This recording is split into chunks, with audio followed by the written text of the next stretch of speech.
नमस्कार मंडळी, दंडवत प्रणाम. भैरवनाथ देवस्थान यांची दिंडी पायी 16 श्री क्षेत्र भैरवनाथ देवस्थान ते त्र्यंबकेश्वर असणार आहे.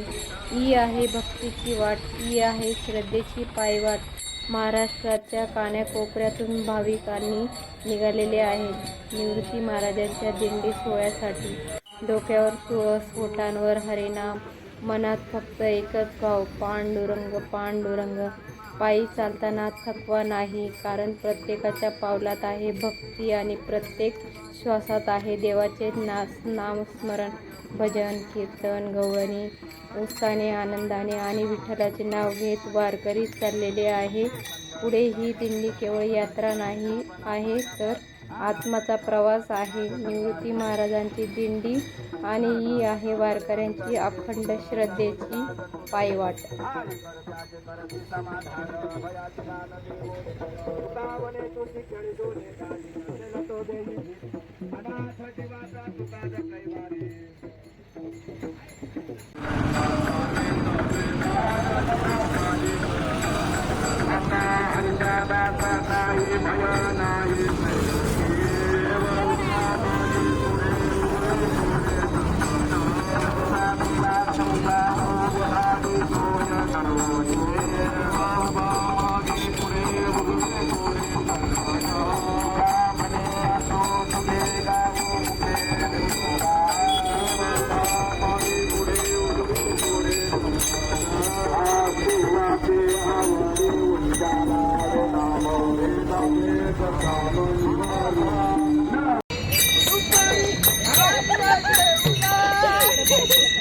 डोक्यावर ऊन घेऊन आवड तुला भजनाची, आवड तुला देवाची, देवाच्या नावाची.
आपच्या दोघींना घेते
नवे केले एका चिंतिता विठ्ठले, सर्व साधनाचे सार भवसिंधू उतरी पार. योग याग तपे केली तयाने अमुपे, सर्व साधनाचे सार भवसिंधू उतरी पार. तुकोबराया या अभंगातून आपणा सर्वांना काय नव्हे केले एका चिंतिता विठ्ठले. ज्यावेळेस आपण त्या भगवंताचं मनापासून चिंतन करू त्यावेळेस आपलं जे काही कुठलंही काम असो तर भगवंत ते काम आपल्या पाठीमागे उभे राहून ते काम आपलं करणार. पण त्यासाठी भगवंतावर आपला पाहिजे तेवढा विश्वास पाहिजे. सर्वप्रथम भगवत प्राप्तीचे 4 मार्ग आहे. एक कर्म मार्ग, एक योग मार्ग, तिसरा ज्ञान मार्ग आणि चौथा भक्ती मार्ग. प्रत्येक युगामध्ये भगवत प्राप्तीचे जे साधनं सांगितले आहे ते सर्व वेगवेगळे आहे. आता पूर्वी सत्ययुगामध्ये तपसाधनेने भगवत प्राप्ती व्हायची. त्यानंतर त्रेतायुग, द्वापार युग, त्यामध्ये तप आणि योग याचा आधार घेऊन भगवंताची प्राप्ती त्यावेळेच्या संतांनी महात्म्यांनी केली. आणि कलियुगामध्ये जे काय आहे हे साधनं करणं आपल्याला शक्य नाही. आपण एक यज्ञ केला ते शक्यच होत नाही. यज्ञ करायची ताकद आपल्यात नाहीच. आणि कलियुगामध्ये भगवंतांनी जे काही साधन सांगितलं, कलियुगा माझी करावे कीर्तन, कलियुगा माझी करावे युगा माझी करावे कीर्तन.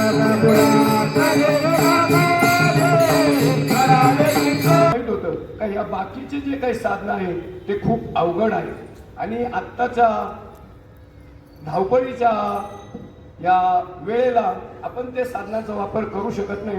म्हणून आपल्याला सोपं साधन भक्तीचं साधन सांगितलं आहे.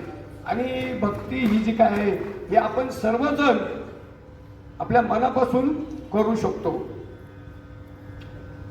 संत मालिकेमध्ये भगवंतांनी ज्या संतांनी भगवंताचं सतत चिंतन केलं त्या संतांसाठी भगवंतांनी काय केलं ते तुकोबरायांनी आपल्याला या संत मालिकेतल्या अभंगाद्वारे सर्वांना सांगितले. का सर्व संतांसाठी भक्तांसाठी देवाने काय केलं, कार्य केलं.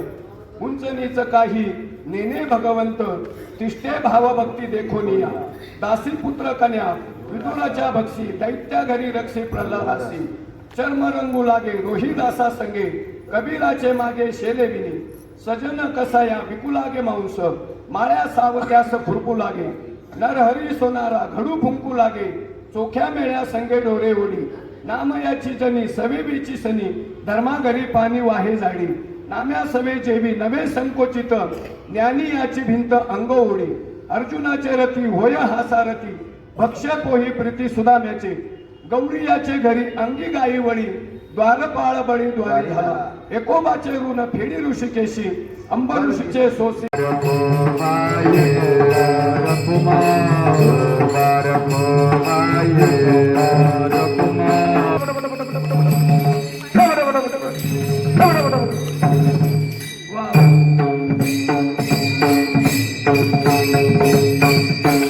काय नवे केले एका चिंतिता विठ्ठले, सर्व साधनाचे सार भव सिंधू पार.